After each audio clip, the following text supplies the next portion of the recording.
Amazônia Negra.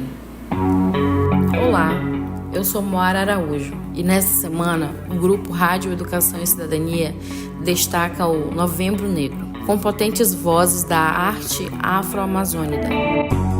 E no podcast 321 REC conversamos com Marcela Bonfim, fotógrafa que vive em Porto Velho, capital de Rondônia, desde 2010. Marcela é criadora do projeto Reconhecendo a Amazônia Negra, povos, costumes e influências negras na floresta. O projeto, com a exposição de fotos de comunidades quilombolas do Vale do Aporé e também de Porto Velho, já percorreu mais de 10 estados brasileiros e propõe uma nova forma de enxergar o corpo negro, para além da negritude na Amazônia. Vamos ouvir a entrevista com Marcela Bonfim. 3, 2, 1, REC.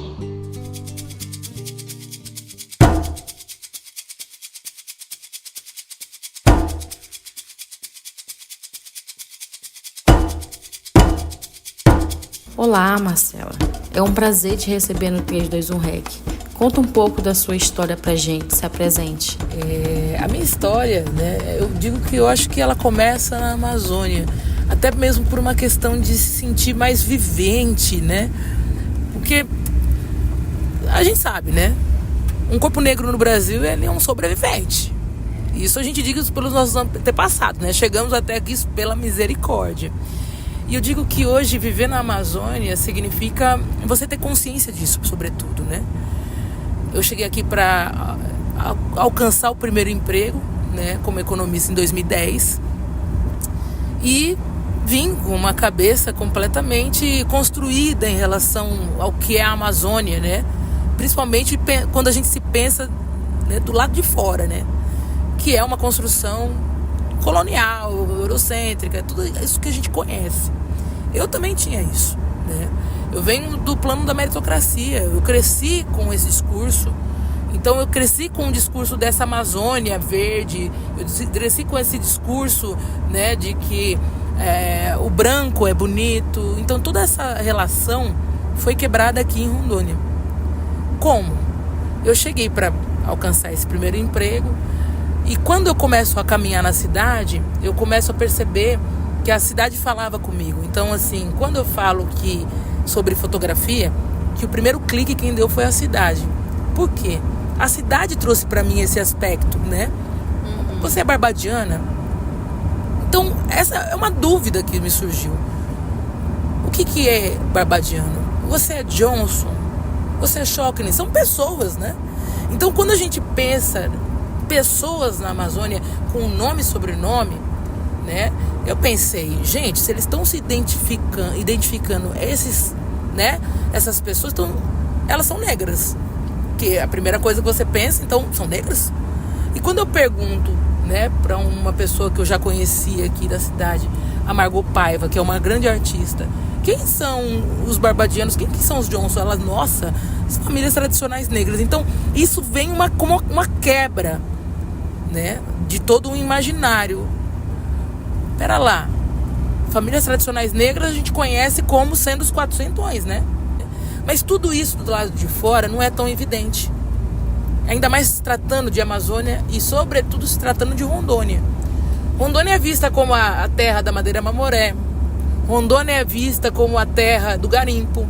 Rondônia é vista como a terra da hidrelétrica. Mas Rondônia não é vista como uma terra negra. Então quando eu começo a entender, e começo a perceber que eu estava passando por um processo de reconhecimento, eu começo também a me olhar no espelho e começo a perceber as potencialidades que existiam, porque eu comprei a câmera fotográfica, nem pensei se eu sabia fotografar, eu comprei uma câmera fotográfica, eu não fiz curso, mas eu tinha um interesse, e as fotos começaram, a saírem do papel, porque essas histórias começaram a passar de boca em boca, de olhos em olhos. E eu comecei a me sentir potente. Eu comecei a ver essa relação de potência. Falei, nossa, cara, e eu queria só ser uma economista, E eu posso fotografar. Aí depois, de repente, eu posso compor música. Nossa, de repente eu posso escrever. Nossa, de repente eu não sou essa pessoa que eu imaginava ser, essa pessoa ali, bacharel em economia, não, eu sou... Essa relação toda me trouxe também essas elucidações que não são perceptíveis num corpo que é totalmente deteriorado, como o corpo negro. Você geralmente é obrigado a se perceber como uma pessoa negra. E o que é uma pessoa negra no Brasil? É a pessoa menos desvalorizada.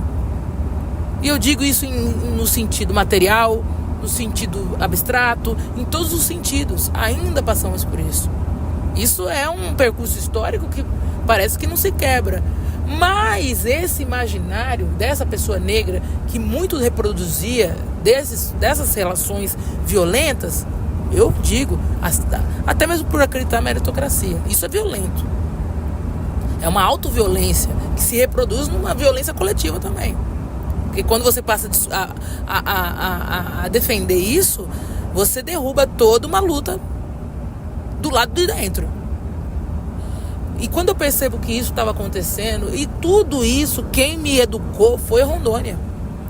Para mim, o suporte do reconhecimento, de entrar nessas casas, de ouvir essas histórias, passou para mim ser, cara, foi uma aula que eu não tive na escola. Foi uma aula que eu nunca tive na faculdade, foi uma aula que eu não tive dentro de casa, sabe? Então isso passou a ser para mim uma das maiores ferramentas que eu pude conhecer na minha vida, né? Que é essa coisa de viver num lugar onde seu corpo se sente muito mais à vontade, onde seu corpo é aceito. Foi a primeira vez. Porque, ao ser identificada como barbadiana, qual foi a relação que depois eu percebi, ressignificando tudo isso? Cara, eu senti a cara, né? Caramba, bicho, que doido! Eles me identificam. Porque lá em São Paulo, eu não tinha cara de economista, eu não tinha cara de nada, eu tinha cara de bandida. Vamos lá. Quando a gente entrava numa loja, entrava o pessoal, olha lá, os caras, segue aí, né? Eu entrava aqui nos espaços, o pessoal, ei, você aí, você é da família Chacres?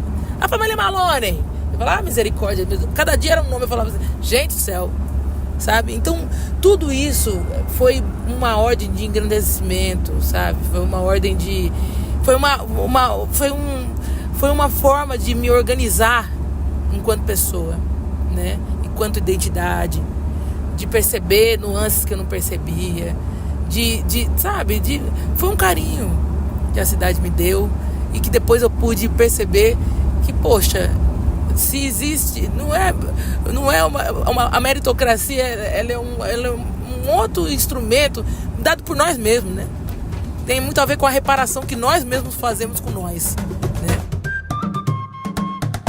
Conta pra nós como foi esse autoconhecimento com a arte, com a fotografia, com a Marcela que nós convivemos hoje. Tudo isso, gente, foi feito de uma forma que não foi planejado, não foi combinado, simplesmente aconteceu. Eu só vim para ser uma economista, né? Eu vim com sangue no olho, vou ganhar dinheiro, porque tu falou, você vai pra terra do dinheiro. Mas ninguém falou que era a terra dos negros, a terra dos afro-indígenas.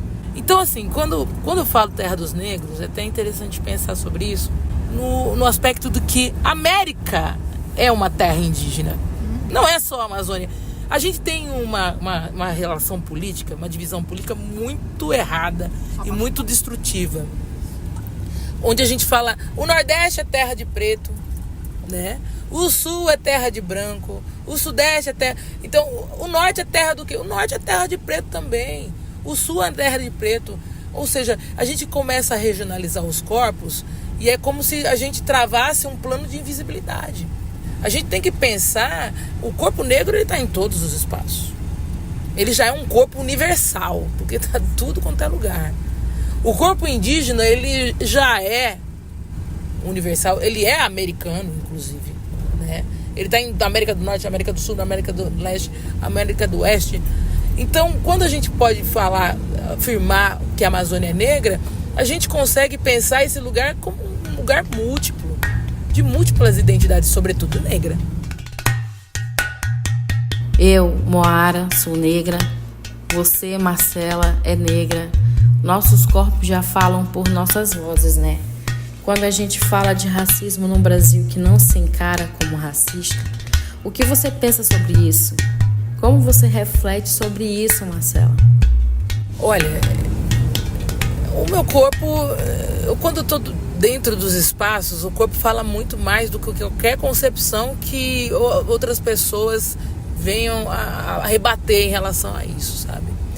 Hoje eu trabalho, a fotografia para mim é uma ferramenta de militância e, sobretudo, eu acredito, a fotografia para mim é o imaginário, né? Então, muitas das vezes eu falo sem apresentar foto, mesmo montando esse plano imagético, né? Trazendo para as pessoas a possibilidade para que elas possam mesmo refletir, porque ao refletir a gente é muito tomado de imagem, né?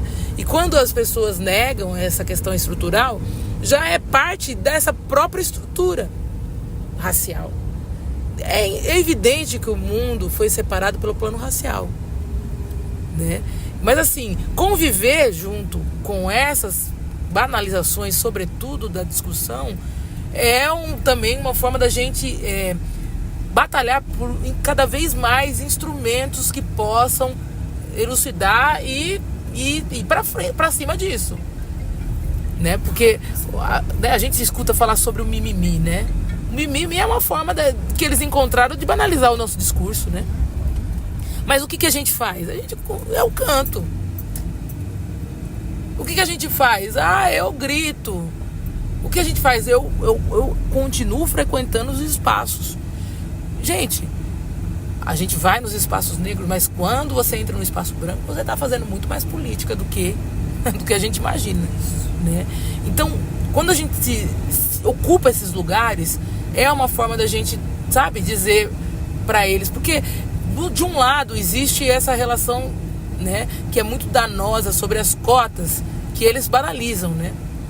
Vou chamar ela, como se assim, vou chamar ela, né, porque tem que ter uma negra. Aí você chega lá, a responsabilidade é muito grande para que eles possam se sentir, né, nesse lugar de pensar. Mas na maioria das vezes eles saem pensando sobre isso, né? Então deixa um recado, uma mensagem final para essa galera do mimimi. Fica à vontade, Marcelo. Quando a gente pensa dessa maneira, só o mimimi já é um sinal de um problema, né? De um problema que você cai. Porque assim, o racismo é uma doença. Eu digo que esse é um problema patológico mesmo. Às vezes você não tem o que fazer, sabe? Você tem que olhar para a pessoa até com compaixão. Porque você olha e fala, não é possível isso ser uma pessoa saudável. Quando a pessoa ela consegue estratificar toda uma situação, todo um corpo, toda uma relação. Quando ela começa a dividir em caixinhas, você percebe que é uma necessidade que vem de uma doença. Então, assim, o que eu digo, gente, eu faço uma pergunta. A gente precisa se colocar nesse lugar, às vezes, de doente. Então, se você tem isso na cabeça, por que não se colocar nesse lugar? Porque toda doença pressupõe uma cura. Só não se cura quem não acha que está doente. O que eu digo é sobre a necessidade de ser positiva. Porque para a gente não tem uma outra estratégia, sabe? Sempre pela positividade, sempre vai dar certo. E nós estamos vivos, né? Nós estamos vivos e também nos curando das feridas que as doenças alheias, né, nos causaram. E, enfim, é uma batalha diária, mas que está sendo vencida. Agradecemos demais sua partilha aqui no 321 REC. Muito obrigada, Marcelo. Eu que agradeço. Eu acredito que a luta racial está passando por um trânsito muito importante. Todas as ferramentas são possíveis para a gente acreditar. Eu conversei aqui com a fotógrafa Marcela Bonfim, que vive em Porto Velho, capital de Rondônia, desde 2010. Marcela, que é criadora do projeto Reconhecendo a Amazônia Negra, Povos, Costumes e Influências Negras na Floresta. Esse foi o especial 321 REC do Novembro Negro. Espero que você tenha gostado. Para acompanhar nossas produções, você pode conferir no Instagram, @rec.unir, no canal REC Unir no YouTube e também no 321 REC no Spotify. Eu sou Moara Araújo e te convido a caminhar com a gente. E aí, bora cidadaniar?